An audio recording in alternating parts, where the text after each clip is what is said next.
Thanks very much, Joe, for such a great introduction, and also to give us an insight into how Australia's been so consistent in supporting IPCC over the many years here, and I personally am thankful for that support. So what I'm going to do tonight is cover the sort of report and really particularly focus on the key figures that are in that report. So there's a lot of information which is collected into these figures. And the piece of artwork that you see is in fact the front cover of this report. So rather than a hard graph or a picture of people planting trees or something, we actually decided to go for a piece of artwork which abstracted the key messages of the report as a sort of an iconic entity in its own right. A bit of art meeting science. So even though we talk about it as being the special report on 1.5 degrees Celsius, that actually isn't its title. This is its title. An IPCC Special Report on the impacts of global warming of 1.5 degrees above pre-industrial levels and related global greenhouse gas emission pathways in the context of strengthening the global response to the threat of climate change, sustainable development and efforts to eradicate poverty. So you can see that this was not a title developed by the science community. But nevertheless, it was actually really important because it gave us clear messages about what we needed to present on and what we needed to assess. And when we did that, we focused, as Joe has said, we didn't focus on national scale or subnational scale. We very much focused on the global messages. And in doing that, we were very, very cognizant of being policy informing, not policy prescriptive. It's not the job of IPCC scientists to tell governments what they should do. And so we go out of our way to avoid that sort of implication. And as Joe said, is that we can all have our own views about what this means and what may need to be done. But that's not the role of the IPCC. The role of the IPCC is to synthesise the information that's available from the science community and put it into a form which is available and accessible for decision makers to make better decisions. And to do that, we had 91 authors, we had 133 contributing authors, and we had 17 review editors. Review editors are there to make sure that all of the review comments are taken account of appropriately, and that's transparent. So every comment has to be dealt with, and that has to be ticked off by the review editors, and that process is transparent because it's available off the web. So we actually have accountability mechanisms which are often absent in many other domains of activity, both in science and policy. This report drew on 6,000 studies. Joe mentioned there was a lot of Australian studies in there, but there were many others. The IPCC has calculated that if you actually pile all of those studies one on top of the other, it would actually be a stack 20 metres high. That's around about the size of a 4-storey building. So these it's a much thicker report than I initially had hoped, but there's like 20 metres of information collapsed into a few centimetres of information, and that's the job of the synthesis. And so even though it's incredibly dense reading at times, the job is to make sure that that information is available in an accessible form, and that's what I tried to do tonight. In doing that, we had 42,001 comments from different reviewers. That's from scientists, from governments of different types, and from NGOs. And that's a huge amount of correction to actually make to documents. So when you've got a few weeks only within the writing process to take account of 5,000 comments, that is a huge job on top of your day job. And so this process stressed those people in the science community who are involved in it. It basically burnt people out. So a couple of the key findings, a really simple one. Reinforcing past IPCC reports, the global temperature is increasing and it continues to go up. This little graph here, it just summarises the historical climate going back to pre-industrial times, 1850. The grey area on the left is the 1850 to 1900 baseline. That's what we call the pre-industrial baseline. And that shows the orange line is essentially our best estimate of response to human-induced drivers. That's the anthropogenic greenhouse gas emissions and aerosols and similar things. The little blue line down the bottom is best estimate of natural variability. That's caused by things like volcanoes. So volcanoes cool the ocean down. I'm still getting a little feedback here. And the red line in the middle is actually the sum of those things. And you can see that the best estimates of the combination of the natural and human match very closely with what's actually been observed. So what that shows is that the temperature is going up, and it's not just going up, but it's actually going up quicker and quicker over time, so it's accelerating. And if we actually start to look at the implications of that, it's actually quite profound, and I'll show that a little bit later. So one of the things that came out of that is that when we're starting to think about greenhouse gas emissions, one of the ways we can sort of evaluate this is using what we call a carbon budget. So the very simple version of this is that temperatures on Earth are roughly proportional to the accumulated greenhouse gases produced over centuries. So you can actually then have a linear relationship between accumulated greenhouse gases, that's the total of all greenhouse gases produced since the start of the industrial period, and plot that against temperature. So for any given temperature, you can say, okay, we can emit up to a certain amount of greenhouse gas and still stay below that temperature. So that's called a carbon budget. That's the amount of carbon you can emit and still stay below a certain temperature. So when we actually look at this in terms of what we're doing now, at the moment, we're emitting about 42 billion tonnes of carbon dioxide each year. And we have a carbon budget of around about between 420 and 780 gigatons of a carbon for a 1.5 up to a 2 degree Celsius range.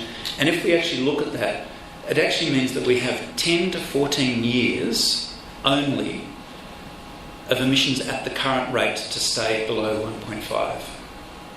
So it's a 2/3 chance of staying below 1.5 degrees Celsius. If we actually look at a 2 degree change, we get an extra few years, but not a huge number of years. So we're actually racing towards that sort of complete carbon budget that we can emit and still stay below 1.5. It's only a real handful of years, like it's a decade. So this is incredibly urgent in that sense. So if we're to stay below 1.5 degrees, the trajectory of change, roughly speaking, is we need to reduce those carbon dioxide emissions by about 45% by 2030, and we need to go to net zero by 2050 or close to it. And even then, to stay below 1.5, we'll need to suck some carbon dioxide out of the air. So it's what we call negative emissions technologies. So that's our best estimate of what we need to do in the broad. If we actually want to go for a 2 degrees target, so Paris had 2 targets, there was a make our best attempts to stay below 2 degrees and essentially aspire to aim for 1.5 degrees. So if we go for the higher target, 2 degrees, we still need to reduce our emissions by about 20% by 2030, but we need to go to net zero by about 2075. These are really challenging things to do. And of course, it's not just about climate. So for example, reducing emissions has net immediate benefits in health in terms of air pollution. So one of the main reasons why China is going renewables is because it's about improving air pollution for hundreds of millions of people in China. So it's not just about climate change. There's ancillary benefits that occur from emission reductions. Now, I'm sort of heading into the sort of figures here. So what you see on the left-hand side is that same temperature record that I showed you before. But in this particular case, it's been extrapolated out, just using a linear extrapolation, not a curvilinear one, not an acceleration sort of mode. And that shows when we're actually likely at the current rate of change to hit 1.5 degrees. So that's where the dotted line meets the horizontal line. So it's where this line meets this line here. And there's a little bit of uncertainty, that's the uncertainty bounds around that, but you can see that sitting in there is where we hit that, and that's around about 2040. So we haven't got very long before we hit 1.5 at current rates of change. These curves on the right-hand side I'll explain in a second, but they're about different emission scenarios, which, effectively you can play with different emission scenarios and see what they look like. So these are almost cartoon-like versions of what would be real emission scenarios that governments may envisage. So this is a sort of our trend to increasing emissions here. There's historical sort of numbers just up here. These are 2 pathways. massive reductions by 2040, slightly slower reductions by sort of 2055. So these are sort of emission reduction pathways. This is what it would look like in terms of accumulated greenhouse gas emissions under different pathways, so it's obviously lower if you reduce emissions faster. And this one here is about your non-CO2 emissions, that's methane and other short-lived and long-lived gases, the non-CO2 things like nitrous oxide. And there's different scenarios here which are a reduction versus keeping it at 20 sort of current levels. And when we sort of look at what that means in terms, in this case, of temperature change, you can see they have sort of different plumes because there's significant uncertainty associated with many things here. But essentially, if we look to increase our or decrease our emissions significantly, we get to this sort of line here. So this is reducing net zero by 2055, and we start reducing our methane and similar gases. That gives this set of curves, so it's that sort of plume there that we're dealing with. If we look to do faster carbon dioxide reductions, so reducing the net zero by 2040, it's this version here. So that sort of plume of possibilities reduces. And if we look to sort of have no net reduction of things like methane and nitrous oxide, we have the upper curve. So that's that plume up here from here to here. But regardless of which of those scenarios we choose, we're still dealing with significant temperatures and possibility of overshoot of 1.5 degrees. So not staying below 1.5, but actually getting above 1.5, even if temporarily. So what do those look like? A little bit more detail in terms of emission reductions. So these are those sort of different emission reduction sort of trajectories under those different scenarios. And without going into a great deal of detail, but some of them go down faster and they flatten out lower here, so you don't have as much negative emissions in this part of it. Some wait for a while before we start to reduce emissions and then have to take a big dive, and there has to be a lot of negative emissions activity here to keep below 1.5. So all of these are just talking about what are emissions pathways that are compatible with sticking below 1.5 degrees. So that's the if. It's not saying governments should do one or should do the other, but governments have already made a decision to aim for 1.5, and this is saying if you're to get there, these are the sorts of things you need to do. So, and just on this side, I'll just talk a little bit louder, but if we look at methane emissions and black carbon nitrous oxide emissions, to actually have significant chance of reducing the chance of going over 1.5, we have to reduce those significantly, up to 50 or 60% and a bit more for black carbon. So we have to act on all fronts. It's not just about carbon dioxide. We have to deal with some of the other greenhouse gas emissions as well. And these are being sorted out as sort of what we call 4 illustrative pathways. These are just pathways to illustrate those sort of the detail of some of those different scenarios. And so each of those, as you can see, has different colours. So AFLU is just IPCC terminology for agriculture, forestry and land use change. And BECS is terminology for bioenergy, carbon capture and storage, where we grow trees and then burn those trees to get some energy and then bury the carbon dioxide. So that's what BECS is. And rather than look at those things, I'll just expand it a little bit and pull out some of the key indicators for each of those scenarios. So this is what just essentially the green pathway that we could embark on, which has little sort of negative emissions, but relatively rapid reductions in greenhouse gas emissions. So under this sort of pathway, there's those sort of indicators on the left, which are largely 2050 indicators. So to get to this pathway, we need to have CO2 emissions by 2050, which are 93% lower than the emissions in 2010. The renewables are going to be 3/4 or thereabouts of the energy mix. Primary energy from coal drops down to just single digits, like 3%. Primary energy of oil is a little bit higher, but still 13%. Primary energy from gas, it's a little bit higher again, so about 25%. So really, really big changes in our energy mix to achieve this scenario. The cumulative storage of carbon dioxide in this scenario for carbon capture and storage, that's taking carbon dioxide from a coal-fired power station, putting it underground, or BECCS, using trees to do the same sort of thing, in this particular scenario was 0. So the next scenario I'll show is a very different number. The land that's needed for bioenergy storage of different types, so the existing deforestation land's around about 22 million hectares. To put that in perspective, that's a lot bigger than Australia's cropping land. And agricultural methane emissions need to drop by about a third. And that's pushing our current technologies to actually do that. We probably can push it to get about 20% reduction. We don't have those technologies to go down to 30%. So the scenario there, with all of those sort of elements there, paints a picture of relatively rapid reduction in emissions and some degree of carbon capture and storage down here, which is the negative emissions side of things. If we look at the much more delayed response, so this still sticks within 1.5, but we continue to emit at high levels, but then we have to reduce those emissions faster and faster, so the rate of reduction has to be much greater. And again, to be consistent, to staying below 1.5, we have to again reduce carbon dioxide emissions almost completely by 2050. Renewables again are a big slab of the electricity supply. Coal disappears to all intents and purposes. Oil is still there in this particular scenario. Gas is still there, and I think they're 2030 numbers, those ones. But the really big change is the amount of carbon that you have to store and put underground or in trees or in products.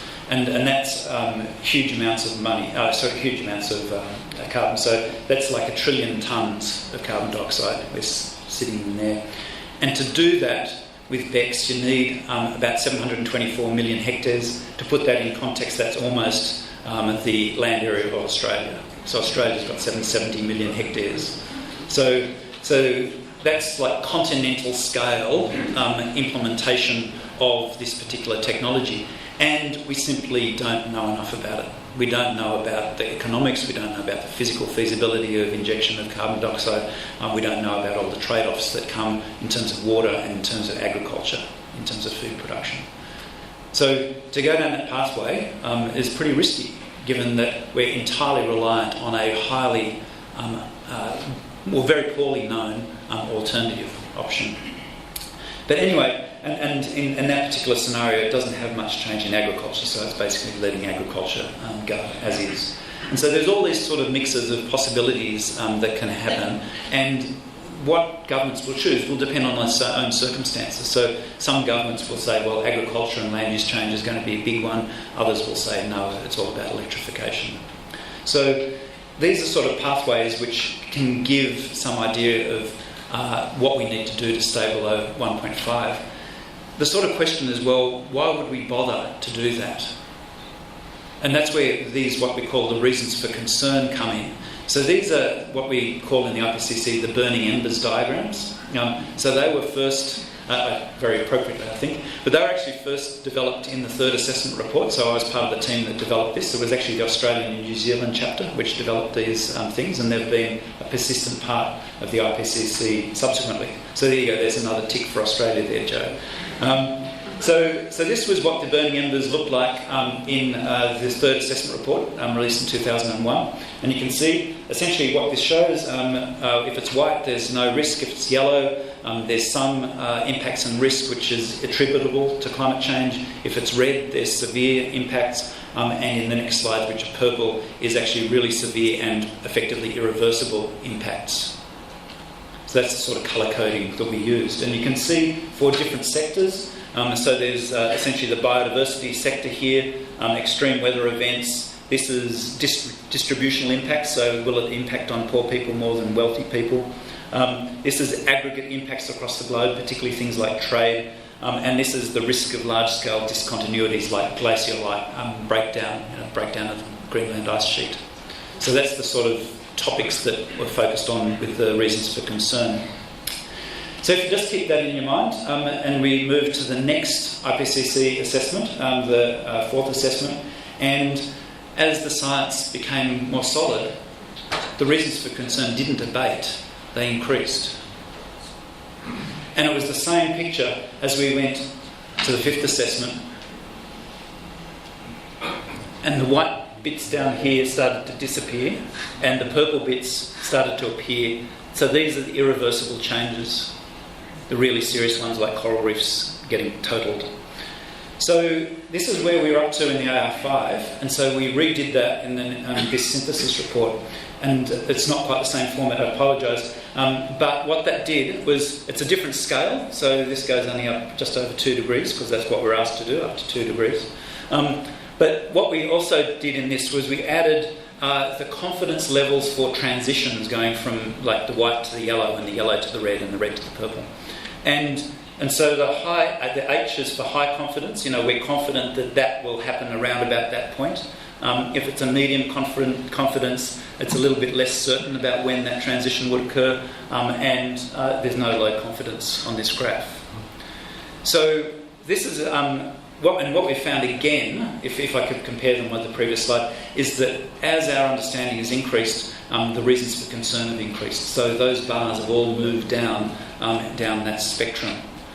So when we're starting to look at that, we can actually see that, yes, some of that pain associated with those changes in the previous slide starts to seem to be justified.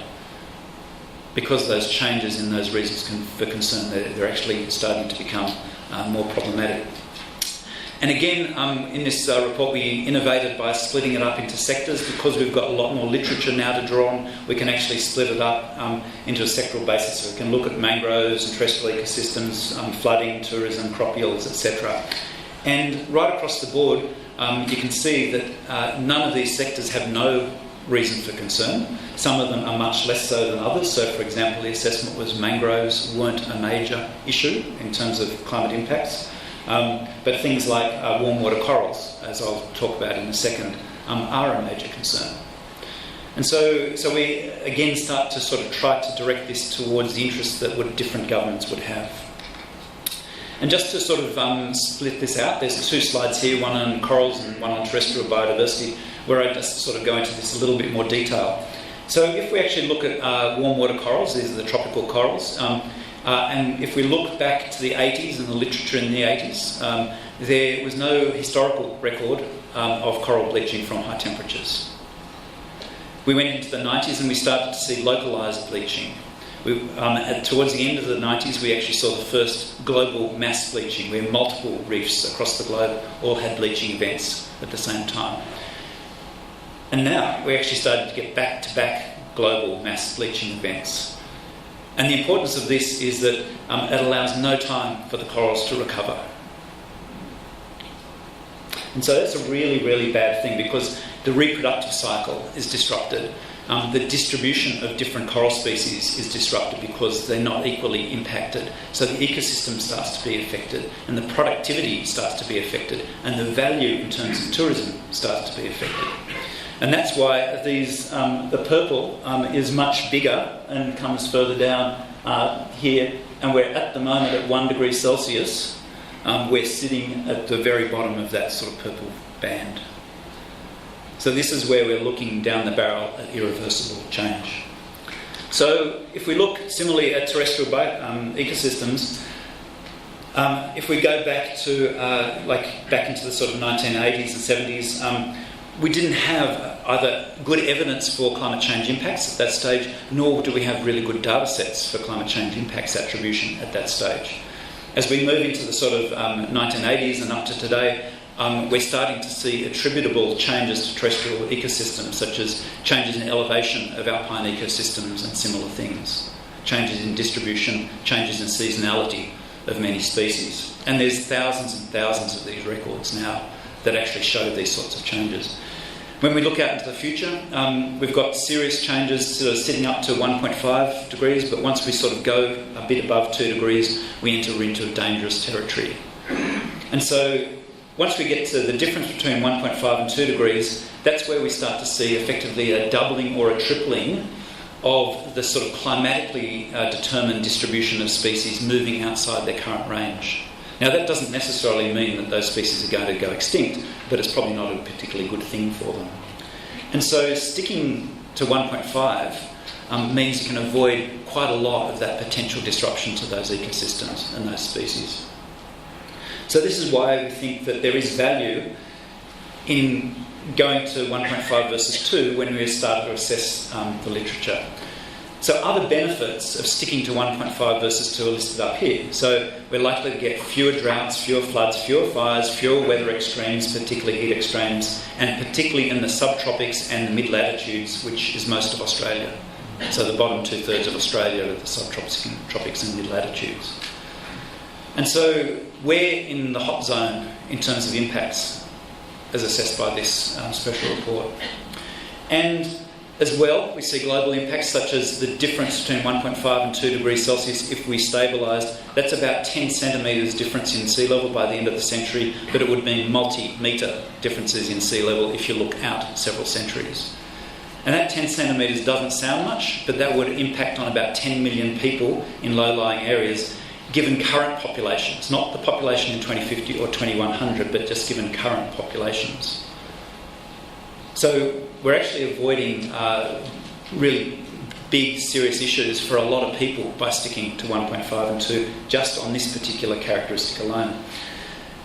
Other things, particularly in the subtropics, water shortages, places that are already short of water for people, drinking water just for daily usage.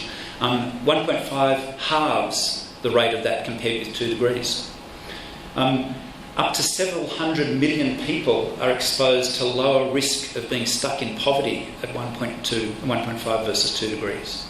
So it impacts on poverty, it impacts on the achievability of the Sustainable Development Goals. We have reduced food insecurity at 1.5 versus 2 degrees. So we can feed people a lot more easily. And that's going to be an increasing challenge over the next decades. We're already starting to be pushed in that respect. And of course, as I mentioned before, if you stick to 1.5 versus 2, there's a lot less stress in terms of biodiversity and our natural resource base, the soils and vegetation, etc., that we rely on. So the last couple of slides are just about whether, if we go down these sort of pathways, are the changes compatible with Sustainable Development Goals? So we've developed right across the governments of the world what are called Sustainable Development Goals. There's 17 of them, and they cover many different things there. The little icons on this side, the left-hand side, each of those development goals have got a special colour, a special icon, as well as a name. And there's a huge amount of literature starting to come out on the Sustainable Development Goals. What we tried to do was assess that literature and the climate change literature and bring it together so that for any one of those Sustainable Development Goals, we started to get a handle on what the things this special report was talking about, which were in particular energy supply, energy demand and land use change.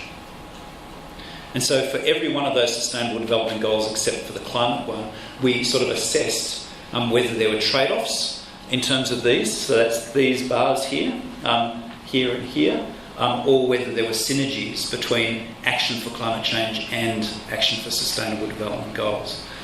And so if we just look at a few here, say clean water and sanitation, we actually see that there's significant trade-offs here in terms of energy, in terms of land. And this particularly occurs because of bioenergy capture and storage. So when you're planting trees, you take land out of production. When you plant trees, you use up water. And so that's going to have big impacts in some places in terms of water availability. If we look at so affordable and clean energy, we don't see too many trade-offs. There's only positives. So if we go down sensible pathways, low emission pathways, we have a very, very strong synergy between providing people with clean energy and reducing our greenhouse gas emissions. And we can look at other ones such as good health and well-being. So again, some trade-offs, but generally speaking, there's strong synergies there. And if we can go to the next set of slides, and we can always come back to these in question time. But if we go to the next set of slides, say, for example, a responsible consumption and production, which is one of the SDGs, and you can see, again, very few trade-offs, but lots and lots of synergies. So being more effective and efficient in our use of material goods has a whole range of benefits, some of which are in relation to climate change. So I'll just move on from that, but there's a lot of information sitting in those tables. So just a few more slides about sort of what is needed, what this report said, what is needed to happen if we're to stay below 2 or 1.5 degrees. So currently, our nationally determined contributions, that's our commitments under the Paris Agreement, are not consistent with 1.5 or 2 degrees. They're actually more consistent with 3 degrees or 4 degrees. So we're nowhere near meeting the goals of the Paris Agreement with current greenhouse gas emission targets, and that includes Australia's. Not only Australia's, pretty much everyone's, except for California and the ACT. Shame. And and just to extemporise on that, is that the ACT in many ways led the globe in terms of adopting a net zero target by 2045.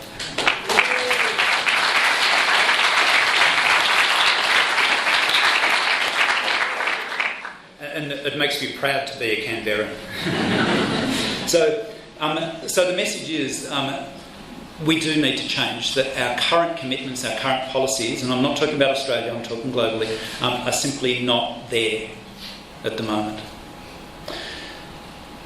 If we're to do this, it will take deep changes in all of society, not just one sector or another. It will mean changes in energy, the sorts of things that Ken Baldwin deals with, land, buildings, transport systems, food and dietary choices.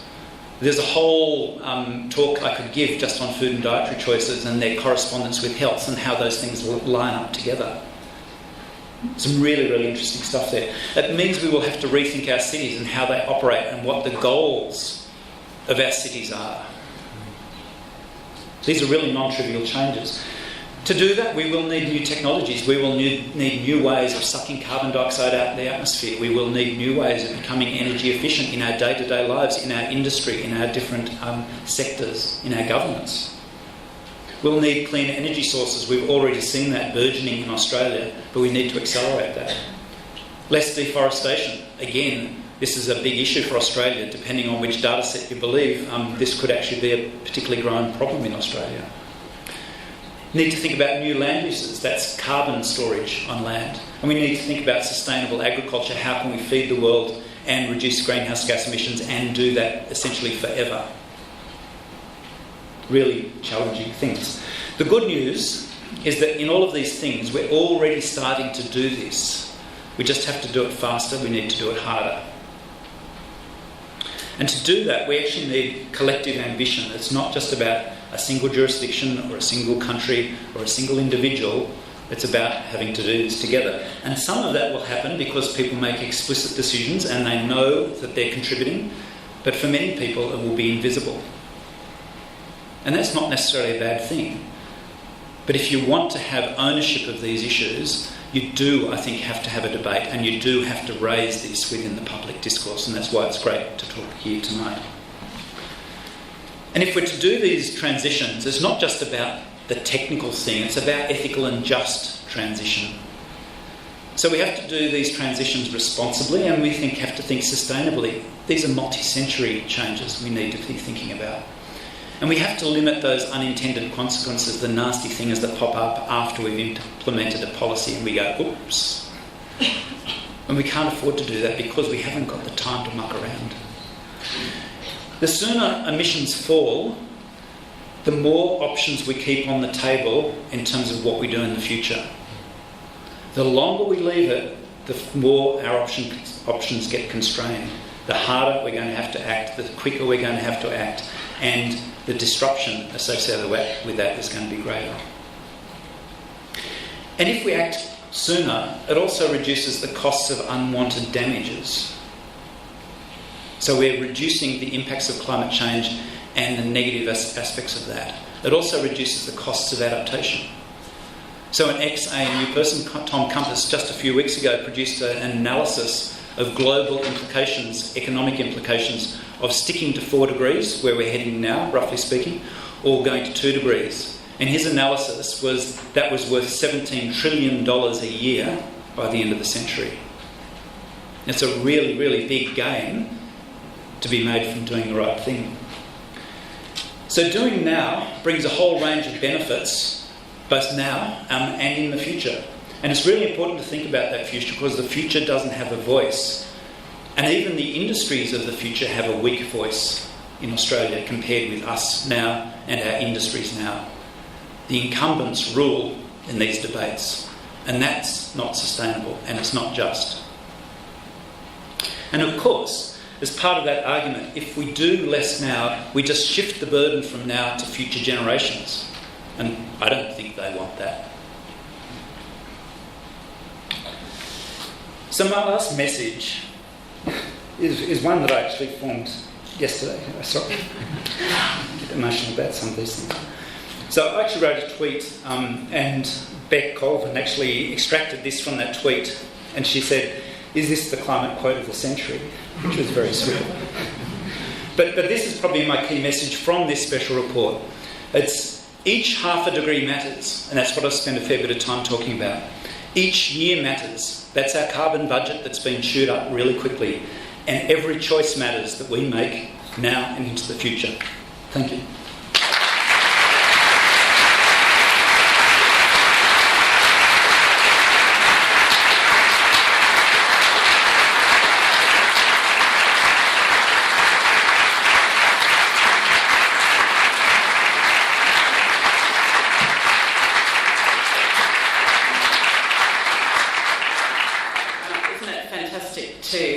Not just hear the detailed content of that presentation, but see the genuine passion that is brought to these kinds of lifetime efforts, I guess.